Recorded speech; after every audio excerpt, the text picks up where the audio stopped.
Hydraulics. Hydraulics में कौन सी वाली क्वांटिटी को पढ़ते हैं हम? प्रेशर को। प्रेशर के कितने फॉर्मूले पढ़ लिए हैं? पहले हमने कहा प्रेशर ऑफ या pressure in, pressure of solids, फिर हमने पढ़ा प्रेशर ऑफ सॉलिड्स। के केस का जो प्रेशर है उसमें कौन सा फॉर्मूला है? F/A। और लिक्विड्स के केस में जो प्रेशर है उसका कौन सा फॉर्मूला है? रो जी।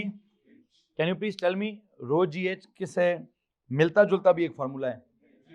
mgh। वो किस चीज का है? GPE का, ग्रेविटेशनल पोटेंशियल एनर्जी का फॉर्मूला क्या है? mgh। लेकिन अभी हम क्या पढ़ रहे हैं? हाइड्रोलिक, या they call it hydrostatic pressure, क्या कहते हैं इसको? लेकिन खैर हाइड्रोलिक्स का मैंने लफ्ज निकाल दिया है, तो आपको मालूम होना चाहिए कि प्रेशर के साथ लफ्ज कौन सा जुड़ता है? समटाइम्स हाइड्रोलिक प्रेशर का लफ्ज जुड़ता होता है। अब क्यों जुड़ता है? वैसे तो हाइड्रा या हाइड्रो ये अल्फाज या तो हाइड्रोजन के लिए हैं या ये अल्फाज वाटर के लिए हैं। किसके लिए? अब वाटर एज अ लिक्विड की जो मिसाल है उसका क्या सीन होता है? उसका कुछ ना कुछ प्रेशर होता है। किधर हमने देखा है, किधर किधर प्रेशर देखा है? उसके सरफेस के ऊपर कितना प्रेशर है? प्लीज बताइए, जो आपने लास्ट किसी लेक्चर में एक लिक्विड का कंटेनर बनाया होगा, उसके सरफेस पर था point A. Can you please tell me surface of the liquid जो आपने पॉइंट ए बोला है, वहां कितना प्रेशर है? वहां 0 है। क्यों सर? वहां पे प्रेशर ऑफ द लिक्विड इसलिए 0 है कि वहां पानी है ही नहीं, मतलब उस पॉइंट से ऊपर। चूंकि प्रेशर निकालने के लिए जिस भी पॉइंट पर प्रेशर निकालना है, सबसे इंपॉर्टेंट काम क्या है? उस पॉइंट के ऊपर कितना लिक्विड है ये चेक करना पड़ेगा। क्या करना पड़ेगा? उस पॉइंट के ऊपर कितना लिक्विड है ये चेक करना पड़ेगा।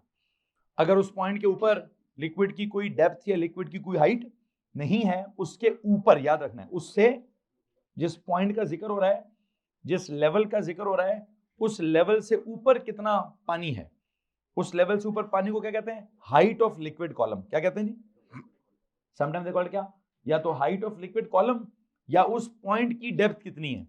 दो बातें हैं, या तो कह दीजिए जिस पॉइंट का जिक्र हो रहा है उस पॉइंट की डेप्थ कितनी है, या फिर क्या कह दीजिए सर जिस पॉइंट का जिक्र हो रहा है उस पॉइंट का क्या बोलते हैं, height of liquid column. They call it क्या?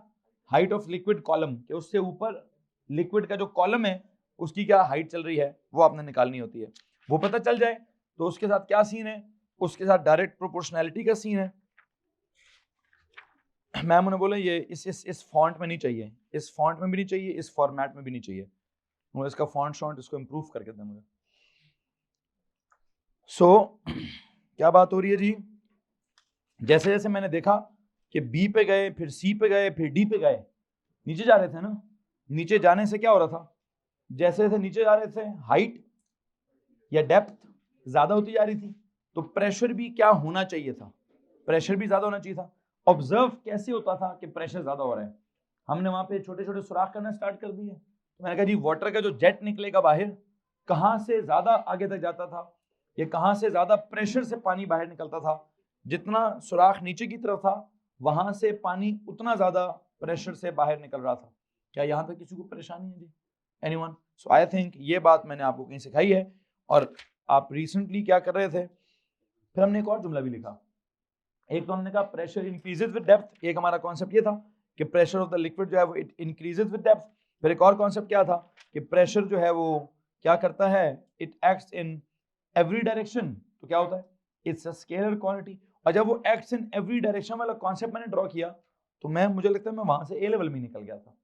वो जो सबमर्ज्ड ऑब्जेक्ट था, सबमर्ज्ड ऑब्जेक्ट के ऊपर वाला लिक्विड नीचे प्रेशर कर रहा था, राइट वाला लिक्विड लेफ्ट पे प्रेशर कर रहा था, लेफ्ट वाले लिक्विड ने राइट पे प्रेशर लगाना स्टार्ट कर दिया, नीचे वाले लिक्विड ने ऊपर की तरफ प्रेशर लगाना स्टार्ट कर दिया। तो मैंने कहा हर लिक्विड हर साइड से क्या कर रहा है? प्रेशर एक्सर्ट कर रहा है। तो प्रेशर की कोई एक डायरेक्शन तो है ही नहीं, वो तो हर डायरेक्शन में है। इस बुनियाद पर एक मैं कहना सिर्फ क्या चाहता था, मैं समझाना स्केलर चाहता था। लेकिन साथ ही साथ जो मैंने ड्राइंग ड्रॉ की, मुझे लगता है उस ड्राइंग को अगर आप सही तरह से सीखें तो आपको उसमें क्या फीलिंग आएगी, एक अप थ्रस्ट भी वहां से समझ आ जाता है। क्या समझ आता है? किसको मालूम है अपथ्रस्ट कैसे समझाया था? Anyone please? बल्कि आप थ्रस्ट का लफ्ज मेरे ख्याल से हादी आपने इस्तेमाल किया था, कैसे इस्तेमाल किया आपने आप थ्रस्ट का लफ्ज? मैं ऐसे पढ़ाना नहीं चाह रहा था, लेकिन वो उस बच्चे ने बोल दिया कि सर उसको आप थ्रस्ट बोलते हैं। कैसे आपने लफ्ज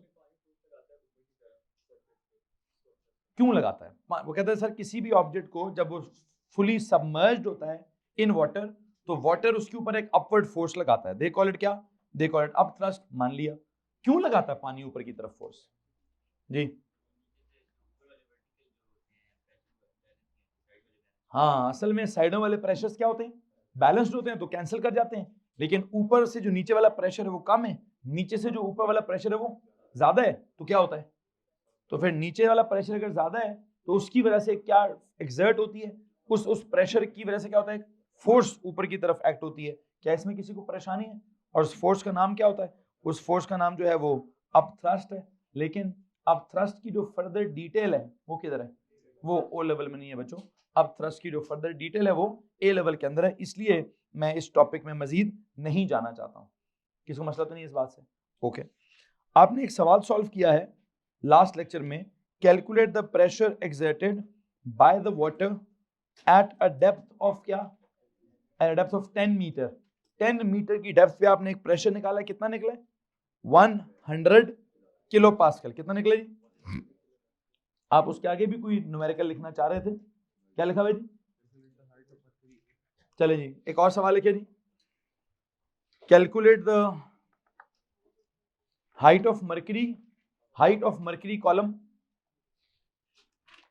Calculate the height of mercury column that exerts a pressure of, calculate the height of mercury column that exerts a pressure of 100 kilopascal, that exerts a pressure of 100 kilopascal, that exerts a pressure of 100 kilopascal. लो जनाब साहब, ये हमारा आज का lecture है। और मैं क्या कह रहा हूं, क्या निकालना जी? सवाल को पढ़ के तो उसका डेटा रिप्रेजेंट करते हैं, डेटा डिस्कस करते हैं। क्या डेटा चल रहा है सवाल में? प्लीज ध्यान दीजिए, जो मैंने आपको सवाल लिखवाया है पढ़ें जरा। क्या कहता है? Calculate what? Calculate the height of liquid column. कौन सा वाला? Height of mercury column. Height of mercury column, तो एज क्या है? अननोन है। एक तो हाइट को अंडर कर लीजिए, एच अननोन हो गया। ऑफ क्या? मर्करी। किसका जिक्र हो रहा है? मर्करी का। तो मर्करी की एक चीज हमें पता है, मर्करी की डेंसिटी पता है। एक हमें पानी की डेंसिटी याद थी। वो कल मुझे कह रहा था सर किस किस की डेंसिटी याद करनी है। मैंने कहा पानी की याद करनी है, कितनी? 1000 किलोग्राम पर क्यूबिक मीटर। और मर्करी की कितनी?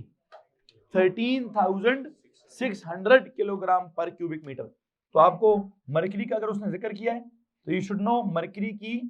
वैसे मर्करी का सिंबल पता है किसी को? Hg, केमिस्ट्री वाला सिंबल, एलिमेंट वाला सिंबल Hg है उसका, ठीक है। और जो डेंसिटी का सिंबल है वो रो है, रो ऑफ द मर्करी। मैंने रो बड़ा लिखा है और मर्करी उसके सबस्क्रिप्ट में लिखा है। किधर लिखा है? छोटा था, सबस्क्रिप्ट में मर्करी लिखा है। कि क्या है उसकी डेंसिटी? शायद याद होगी हमें, 13600 किलोग्राम पर cubic metre. That exerts a pressure of क्या? Height of the mercury column निकालना है। That exerts a pressure of, pressure कितना बताया गया? 100 किलो की जगह क्या कर लूं? 1000 पास्कल। ये लो जी। तो सवाल आपके सामने है, आपने उसमें से डेटा निकाला है। डेटा निकाल कर क्या डेटा था कि जनाब साहब क्या करना है? क्या करना है? Calculate the height of the mercury column that exerts a pressure of क्या? That exerts a pressure of 100 kilo pascal. Please check कीजिए, प्रेशर है, एच है, रो है, कौन सा फॉर्मूला लगेगा? ये डेटा आ गया, एक तरफ डेटा लिखते हैं, दूसरी तरफ उसका सोल्यूशन की तरफ अगर मैं जाऊं तो सोल्यूशन के साथ क्या करूं? फॉर्मूला लिखते हैं सबसे पहले। बताइए क्या फॉर्मूला इन्वॉल्व है? आपको कल मैं सुन रहा था, मैम हमदा बता रही थी कि बच्चों ओ लेवल में क्या होता है? एक नंबर फॉर्मूला लिखने का होता है। तो आपको पता हो क्या ना पता हो कैसे करना है? अगर प्रेशर का सवाल है तो क्या लिख दें? फॉर्मूला लिख दें, तो शायद आपको पहला नंबर मिल जाए। P इज इक्वल टू क्या? रो जी और एच। एच निकालना है ना, तो एच इज इक्वल टू क्या? P over rho G. अच्छा, what is the value of P for pressure? 100,000, वो हमने किलो को कन्वर्ट किया है वहां, 100,000 divide by what is the value of rho? 13,600 multiply by G. G is 10. बताइए क्या आती है H की वैल्यू? हाँ जी, 0.73, 3 है कि 4 है? 0.735. 0.7H comes out to be असल में ना ये आंसर थोड़ा गलत है। गलत इस वजह से है कि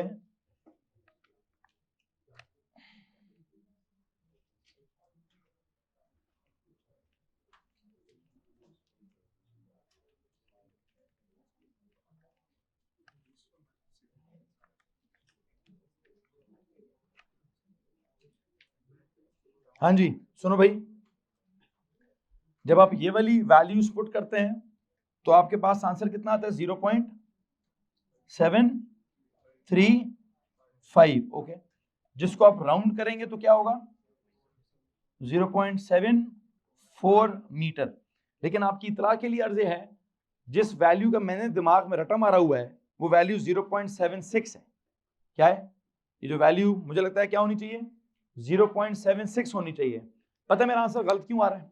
बिकॉज ये वैल्यू मैंने बहुत ओवर एस्टिमेट की हुई है। I wanted this to be 101,000, this to be 13,600, this to be 9.81. कितनी? आपको मालूम है G की एग्जैक्ट वैल्यू क्या है?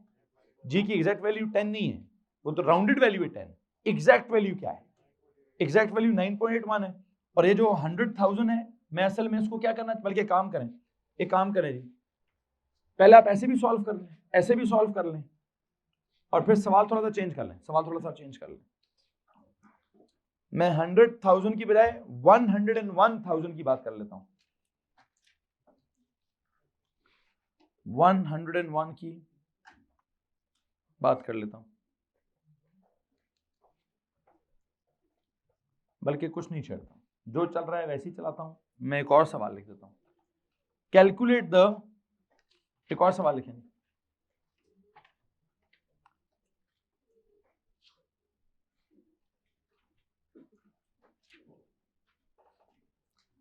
calculate the pressure exerted, calculate the pressure exerted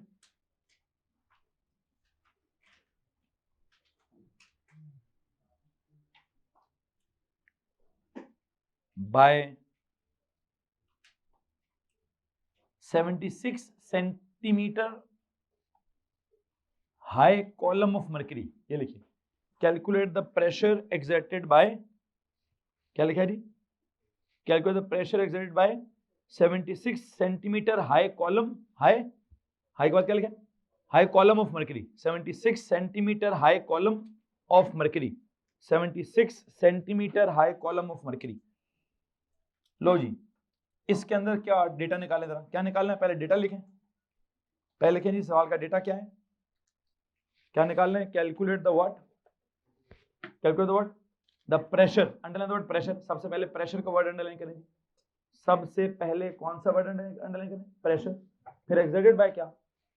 76 centimetre, इसको अंडरलाइन करें। तो बताएं जरा क्या डेटा चल रहा है अभी आपका? अब जो मैंने सवाल लिखा है प्लीज उसका डेटा बताइए। Calculate the pressure, P is unknown, exerted by 76 centimetre high column, high मतलब H, 76 centimetre high column of क्या? Of mercury. मर्करी का सवाल चल रहा है, तो मर्करी की डेंसिटी क्या होगी? मर्करी को इतना बड़ा नहीं लिखूंगा मैं, मर्करी की डेंसिटी हमें मालूम है, मर्करी ऐसे सिंबल यूं, डेंसिटी का सिंबल, फिर छोटा था मर्करी, कि डेंसिटी ऑफ मर्करी वो कितनी है? 13,600 किलोग्राम पर क्यूबिक मीटर। अब मुझे एक बात बताएं, क्या करना है, क्या निकालना है जनाब साहब?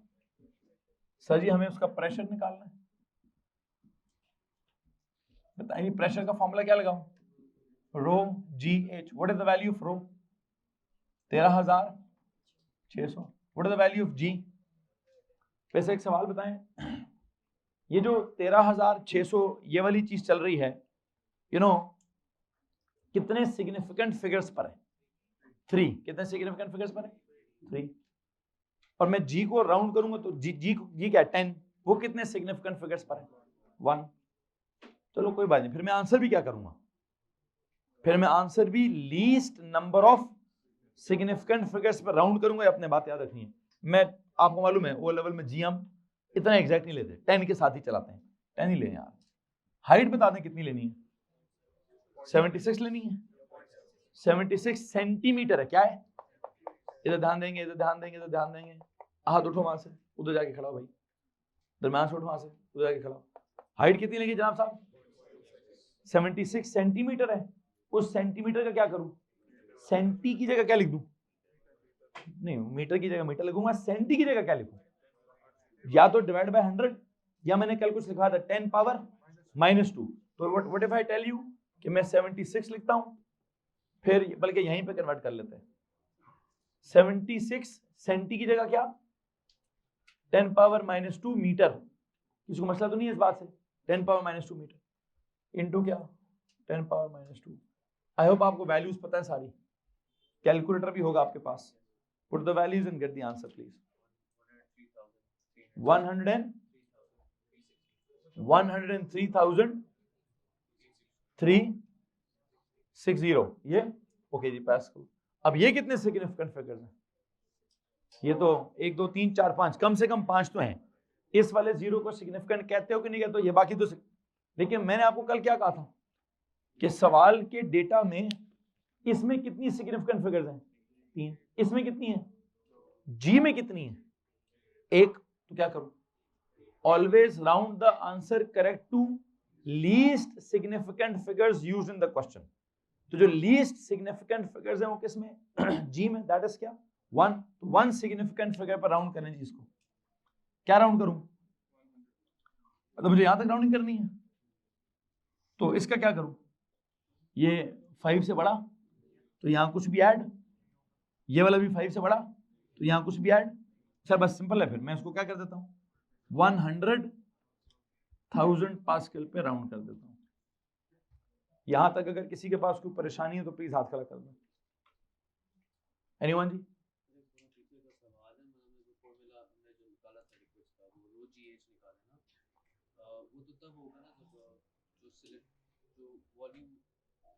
जो सिलेंडर में हम लोग मेजर कर रहे हैं वो राइट प्रेजेंट, क्योंकि हम लोग फॉर्मूला उस तरह से निकाल रहे हैं। अगर कोई ऑब्जेक्ट है जिसकी किसी सिलेंडर में मोमेंटली है लेकिन इरेगुलर, तो उसको में तो रो जी एच नहीं होता, तब भी यही फार्मूला होगा। वो तो फॉर्मूला निकालने, देखिए जी जरा गौर से सुने पहले उनका सवाल।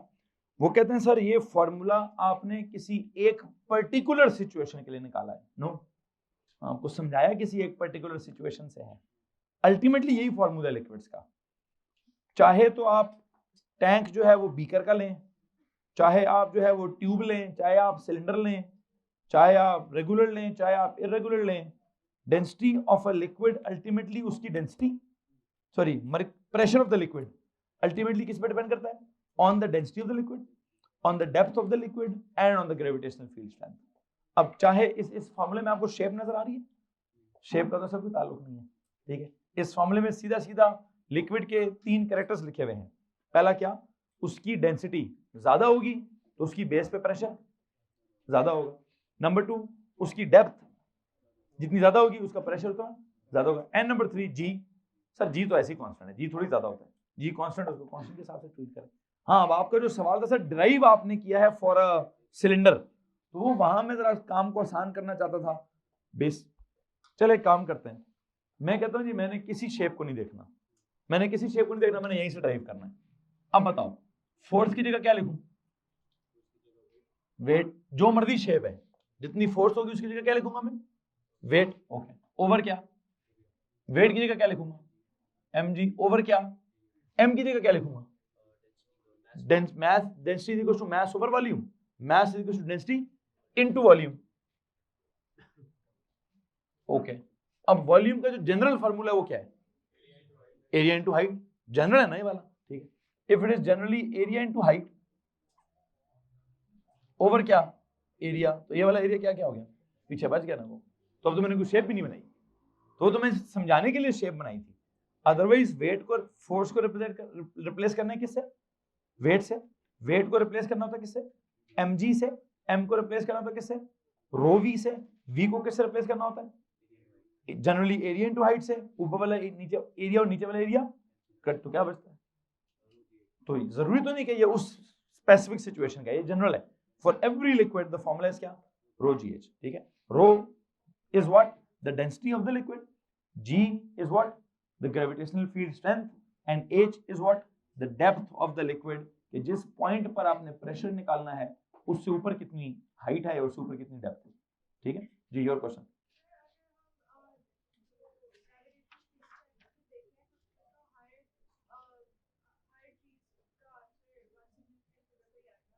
अगर जिस जिस में जी इन्वॉल्व होगा, मतलब जिस जिस सवाल में आप जी को इन्वॉल्व करेंगे, ठीक है, हाँ अगर हम कहें जी मैंने लिखना है जी की जगह 9.81, तो उसमें कितने सिग्निफिकेंट फिगर्स हैं, तो फिर आपको आंसर में भी कितने लिखने पड़ेंगे, 3 लिखने पड़ेंगे। हमने उसको राउंड करके 10 लिखा हुआ है कि हम अपना आंसर क्या चाहते हैं, हम शायद 10 लिखते ही इसलिए कि हम सारे आंसर, मतलब जिस जिस जगह पे जी इन्वॉल्व है वहां आंसर 1 सिग्निफिकेंट फिगर पे चाहते होंगे, शायद सिचुएशन ये वाली होती होगी, ठीक। कोई और कुछ पूछना चाहता है?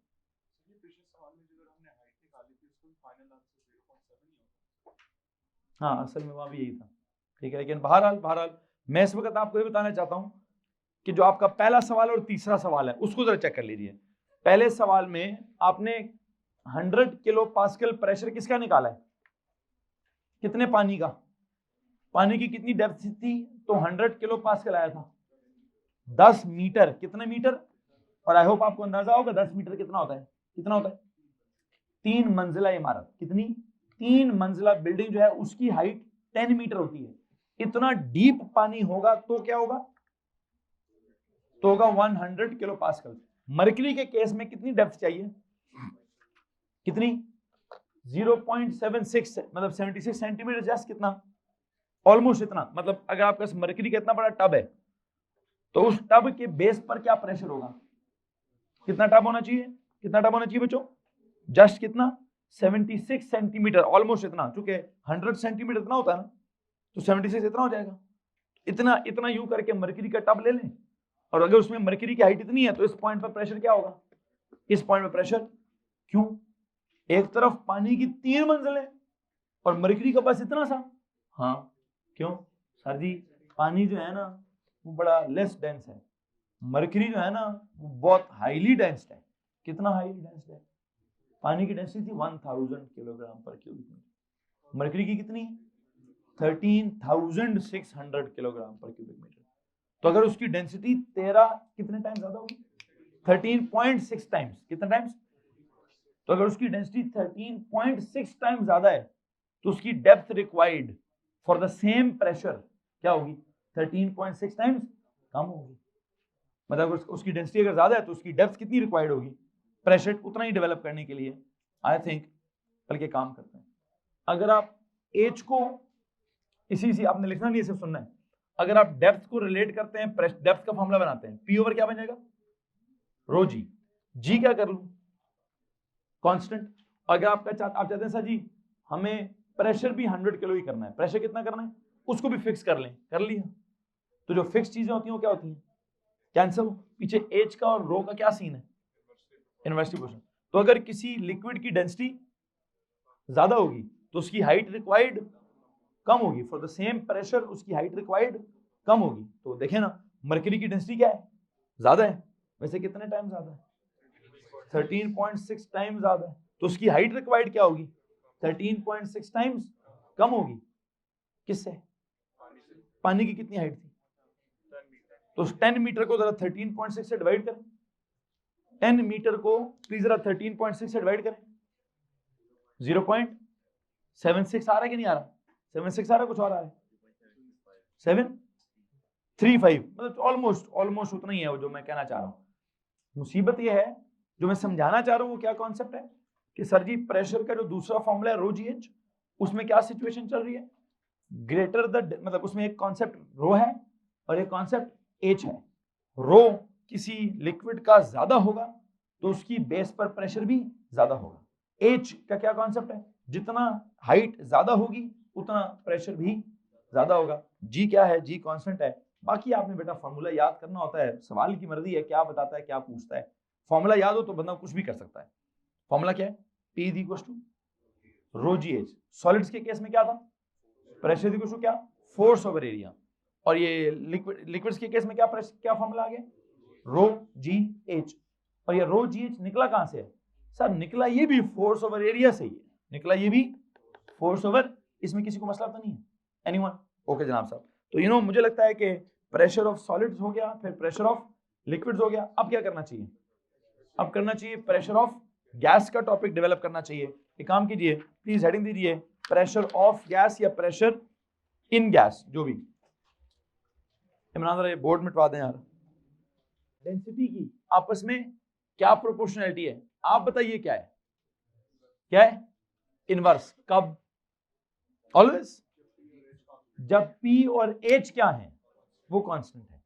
ये बड़ी इंपॉर्टेंट तरीन बात है, प्लीज उसको गौर से सुनिए कि जब आपको फॉर्मूला पता हो, आप उस फॉर्मूला को देखकर अगर किसी दो क्वांटिटीज की प्रोपोर्शनैलिटी बताना चाहते हैं तो प्रोपोर्शनैलिटी कब होगी? दो क्वांटिटीज प्रोपोर्शनल कब होंगी? जब बाकी सब कुछ क्या होगा? बाकी सब कुछ कांस्टेंट होगा। तो अगर आप अपने दिमाग में कोई ऐसा कॉन्सेप्ट डेवलप करना चाहते हैं कि सर जी किसी और प्लेनेट पे जाकर क्या होगा, वहां पर जी जो है वो कम हो जाएगा, तो रो को क्या होगा? जी और रो को कंपेयर करने के लिए जिस भी ऑब्जेक्ट की रो आप ले रहे हैं उसका प्रेशर और एच क्या करना पड़ेगा? कांस्टेंट करना पड़ेगा। प्रेशर और एच कांस्टेंट हो जाए तो फिर आप जी और रो को कंपेयर कर सकते हैं। या किसी भी दो क्वांटिटीज का कंपैरिजन डेवलप करने के लिए क्या मस्ट है? बाकी सारा कुछ कांस्टेंट होना चाहिए। तो आप वो बाकी सारा कुछ कांस्टेंट होता ही नहीं है, प्रेशर और हाइट। तो इसलिए उस जो सवाल आपके दिमाग में डेवलप हो रहा है प्लीज इग्नोर करें उसको, ठीक है जी। बहरहाल मैंने इनके सवाल के चक्कर में आपको क्या बता दिया? एक कॉन्सेप्ट आपके दिमाग में डेवलप कर दिया। क्या? गौर से सुनिएगा। हम नॉर्मली आज तक क्या बनाते आ रहे हैं? प्रोपोर्शनैलिटीज। उनको क्या करते हैं?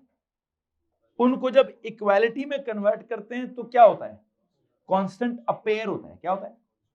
एक सवाल पूछूं आपसे कि अगर आप इक्वेशन को वापस प्रोपोर्शनैलिटी बनाना चाहते हैं तो कुछ कांस्टेंट चीजें डिसअपेयर करनी पड़ेंगी। क्या करना पड़ेगा भाई? प्लीज याद रखिएगा, बड़ा इंपॉर्टेंट कॉन्सेप्ट है कि जब भी proportionality is converted into equality, what happens? A constant appears. Similarly, if an equality is converted back into proportionality, then what?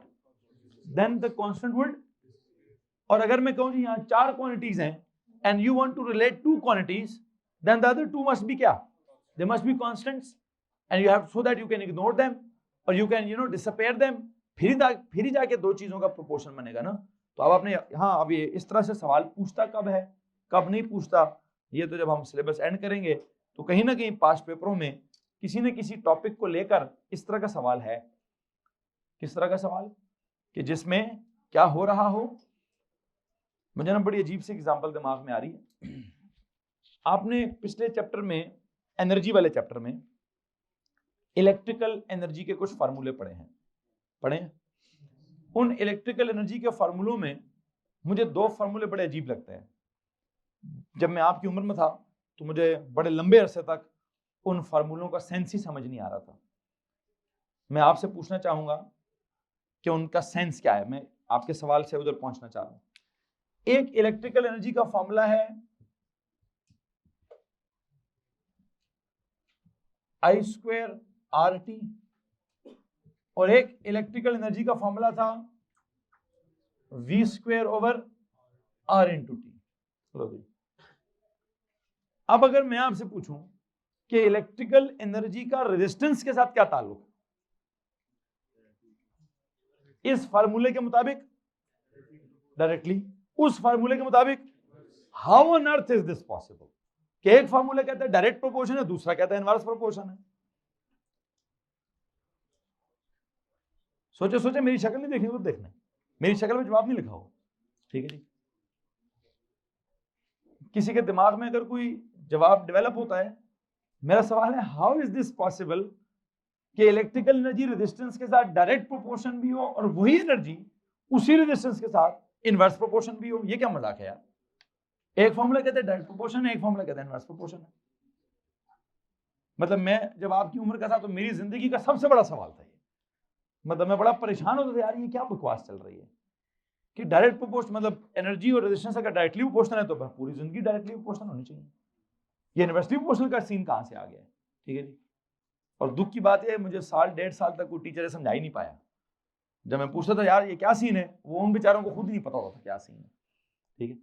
आप में से किसी को समझ आ रहा है क्या सीन है जी? हैं? नहीं नहीं पुत्र, आर वेरिएबल है। मैं कह रहा हूं एक तरफ फार्मूला देखे ना, मसला बता रहा हूं कि एक फार्मूले में इलेक्ट्रिकल एनर्जी आर के बिल्कुल सामने है, दूसरे फार्मूले में इलेक्ट्रिकल एनर्जी और आर आमने सामने की बजाय नीचे है। तो ऑब्वियस नहीं हो रहा, एक फिनोमेना ऑब्वियस हो रहा है कि सर एक फार्मूला इलेक्ट्रिकल एनर्जी को रेजिस्टेंस के डायरेक्ट प्रोपोर्शन करता है और दूसरा फार्मूला इलेक्ट्रिकल एनर्जी को रेजिस्टेंस के इनवर्सली प्रोपोर्शनल करता है। तो क्या करेंगे, ये सही कि गलत है? या तो ये फार्मूला गलत है या फिर आपके दिमाग में कॉन्सेप्ट कम है। दो ऑप्शन हो सकते हैं, सुनो भाई क्या होगा ऑप्शन, या तो फार्मूले गलत होंगे या हमारे कॉन्सेप्ट में कोई कमी होगी, ठीक है जी। फॉर्मूला तो गलत नहीं है, तो फार्मूला तो बिल्कुल ठीक है जी, लेकिन कॉन्सेप्ट में क्या कमी है, सोचें कोई ना कोई कॉन्सेप्ट निकलेगा जी।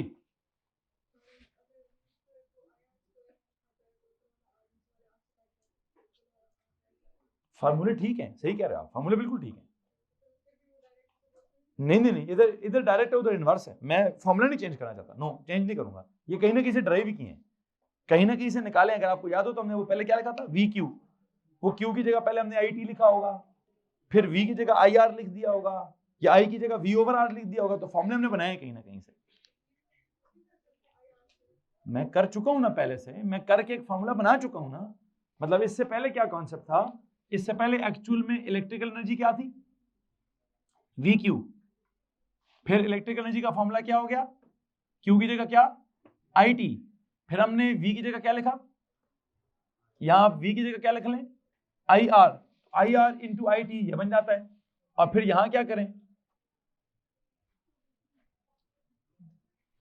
इधर क्या करें, इधर आप आई की जगह क्या लिख लें,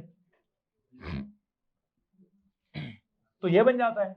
अब सवाल मेरा ये है कि जब ये वाला फॉर्मूला बनता है ये भी सही बना है, ये वाला फॉर्मूला जब बनता है ये भी सही बना है, तो यहां पे इलेक्ट्रिकल एनर्जी आर के क्या है, डायरेक्टली प्रोपोर्शनल है, और यहां पे इलेक्ट्रिकल एनर्जी वी वो आर के क्या है, इनवर्सली प्रोपोर्शनल है। तो ये कैसे मुमकिन है बेटा जी, ऊंचा बोलिए। नहीं नहीं नहीं नो, कुछ और जवाब देंगे जी? चलें, अब जो मैं आपको जवाब देना चाहता हूं प्लीज जरा दिमाग शमाग खोल के सुनिएगा। हाँ अभी समझ आएगा पूरा कि नहीं आएगा मुझे नहीं पता, क्योंकि इलेक्ट्रिसिटी के सर्किट्स हमने प्रॉपर्ली सॉल्व नहीं किए। आपकी इतला के लिए अर्थ है, इलेक्ट्रिकल एनर्जी रेजिस्टेंस के डायरेक्टली प्रोपोर्शनल कब है, when this is constant. When इस इक्वेशन में मुझे ई और आर की प्रोपोर्शनैलिटी बनाने की इजाजत कब मिलेगी? मैं भी आपको क्या कह रहा था कि प्रोपोर्शनैलिटी बनाने की इजाजत कब मिलती है, जब बाकी चीजों को कांस्टेंट करना पड़ता है। तो electrical energy is directly proportional to R only if क्या, I and T are, this is only if क्या, I and T are what, constants. अच्छा, यहां पे इलेक्ट्रिकल एनर्जी इज क्या, inversely proportional to R only if क्या, only if V and T are constants. यहां तक इसको मसला है नहीं। अब जब करंट कांस्टेंट होगा तो कुछ तो क्या पता आपको याद आता हो। अगर किसी ने कोई इलेक्ट्रिकल वाले मेरे नोट्स देखे हैं, इलेक्ट्रिकल वाली मेरी वीडियोस देखी हैं, तो उसको एक बात समझ आती होगी। कौन सी वाली बात? आपने जब मुझे शुरू में कहा था कि सर हमें इलेक्ट्रिकल जो है वो क्या नहीं हो रहा, समझ नहीं आ रहा, उस वक्त आप बहुत छोटे बच्चे थे, 1000 साल पुरानी बात है ये, ठीक है। और तब आपके दिमाग में कोई फिजिक्स नहीं थी, कोई कॉन्सेप्ट नहीं था, कोई आपने प्रेशर नहीं लिया था कि जी सर जी एग्जाम आने वाले हैं तो क्या करेंगे हम पढ़ के, सर आप ही पढ़ाएं, हम तो नहीं पढ़ रहे खुद से।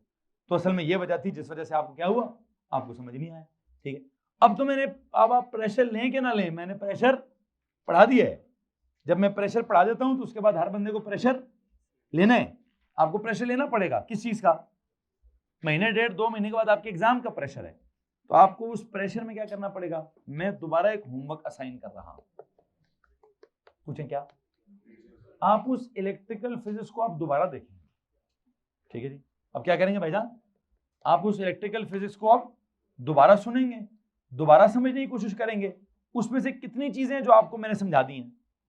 चार्ज का मतलब 100% डन, करंट का मतलब उसको तो मैंने टेस्ट भी ले लिया आपसे, वोल्टेज का मतलब एक IR वाला वो भी क्लियर है, और पिछले किसी दिनों में हमने वोल्टेज का मतलब वो work done per unit charge वाला वो भी क्लियर हो गया।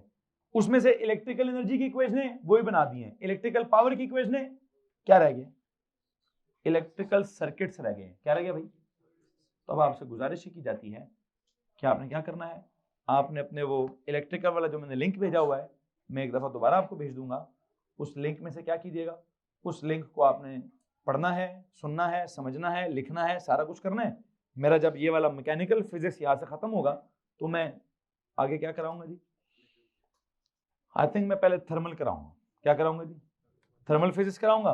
थर्मल फिजिक्स के फौरन बाद शायद मैं आपको इलेक्ट्रिकल की तरफ लेके जाने की कोशिश करूं, लेकिन मैं चाहता हूं कि आप इलेक्ट्रिकल का काम कहां से कर लें, पहले आप इलेक्ट्रिकल का काम वीडियोस के थ्रू अपना सारा मुकम्मल कर लें। तो मैं उसका लिंक आपको आज या कल में शायद दोबारा भी, बल्कि काम करेंगे संडे को सुबह जब आप टेस्ट देकर वापस जाएंगे ना, तो मैं आपको फिजिक्स का होमवर्क भेज दूंगा, फिजिक्स का आपको लिंक भेज दूंगा। तो संडे वाले दिन अब आप क्या करेंगे, पिछला संडे आपने एक टेस्ट दिया है, इस संडे काम थोड़ा ज्यादा कर लेते हैं। क्या, एक टेस्ट देते हैं और साथ आपको एक लेक्चर्स देखने वाला घर बैठ के लेक्चर ले लीजिए। फिर अगले संडे क्या करेंगे, एक टेस्ट देंगे और फिर एकेडमी में बैठ के लेक्चर लेंगे। स्टेप बाय स्टेप हो जाएगा ना काम। हाँ जी, पिछले संडे को क्या हुआ, सिर्फ टेस्ट, बाकी पूरा संडे आपने पार्टी की है, कुछ पांडव ने तो वैसे ही पार्टी की है।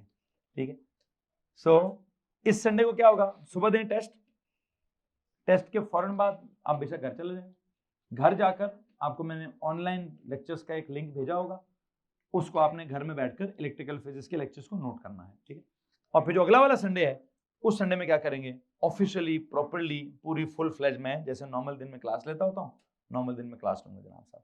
किसी को परेशानी है इस बात से? हैं जी, अच्छा आइडिया है ना, स्माइल कीजिए, ये अच्छी स्माइल है माशाल्लाह, अल्लाह नजर बद से बचाया आप। बहरहाल सुनो भाई, सुनो सुनो सुनो सुनो सुनो, वापस आते हैं सवाल की तरफ कि आपको सीखना है, अभी आपको कुछ सीखना है, मैंने आपको पूरी बात समझ नहीं आई है, आपको पूरी बात समझ, लेकिन आपको इतनी बात समझ आ जानी चाहिए कि सर ये प्रोपोर्शनैलिटी का सीन कोई और है, ये प्रोपोर्शनैलिटी का सीन कोई और है, ये सिचुएशन कोई और है, ये सिचुएशन कोई इलेक्ट्रिकल एनर्जी रेजिस्टेंस के डायरेक्टली प्रोपोर्शनल है अगर ये कांस्टेंट हो जाए, इलेक्ट्रिकल एनर्जी रेजिस्टेंस के इनवर्सली प्रोपोर्शनल है अगर ये कांस्टेंट हो जाए, तो अब ये कोई और है और वो कोई और है। आप जब इलेक्ट्रिकल सर्किट्स देखेंगे तो वहां पे क्या, मैं अभी आपको क्या बताना चाहता था कि भाई क्या रह गया उसमें ना, सर्किट में वो रेजिस्टर्स की कॉम्बिनेशंस रह गई हैं कि सीरीज में लगी होंगी तो क्या होगा, पैरेलल में लगी होंगी तो क्या होगा। क्या रह गया भाई, सीरीज वाले कॉम्बिनेशंस रह गए हैं और पैरेलल कॉम्बिनेशन रह गया। तो वहां पर आप पढ़ेंगे सीरीज में लगे हो तो करंट कांस्टेंट होगा, क्या होगा, वैसे सुन लीजिए, मान लें थोड़ी देर के लिए माने, क्या कांस्टेंट होगा, करंट कांस्टेंट होगा। तो अगर करंट कांस्टेंट हुआ, अगर करंट कांस्टेंट हुआ तो एनर्जी का ताल्लुक आर के साथ डायरेक्टली प्रोपोर्शनल होगा। उस सर्किट में आप देखेंगे रेजिस्टेंस के ज्यादा होने से इलेक्ट्रिकल एनर्जी भी ज्यादा हो जाएगी। लेकिन अगर एक और सर्किट होता है, दे कॉल इट क्या, पैरेलल सर्किट। उस पैरेलल सर्किट में क्या होता है, अगर कभी आपने सुना है तो आप वहां सुना होगा कि जी वहां तो वोल्टेज कांस्टेंट होती है। क्या होता है, तो वहां अगर वोल्टेज कांस्टेंट हुई तो क्या होगा, ये वाला फॉर्मूला अप्लाई होगा, और वहां वोल्टेज अगर कांस्टेंट हुई तो ये आर के इनवर्सली प्रोपोर्शनल होगा। और इसके आर के साथ इनवर्स प्रोपोर्शन का मतलब ये है वो सर्किट ही ऐसा है कि अगर उसकी नेट रेजिस्टेंस मतलब उसकी जो भी उसकी रेजिस्टेंस जब ज्यादा होगी तो उसमें एनर्जी कम हो जाएगी। तो सिचुएशन ये है बेटा जी, इक्वेशन वो भी ठीक है, इक्वेशन ये भी ठीक है। वहां प्रोपोर्शनैलिटी का सीन कोई और है, यहां प्रोपोर्शनैलिटी का सीन कोई और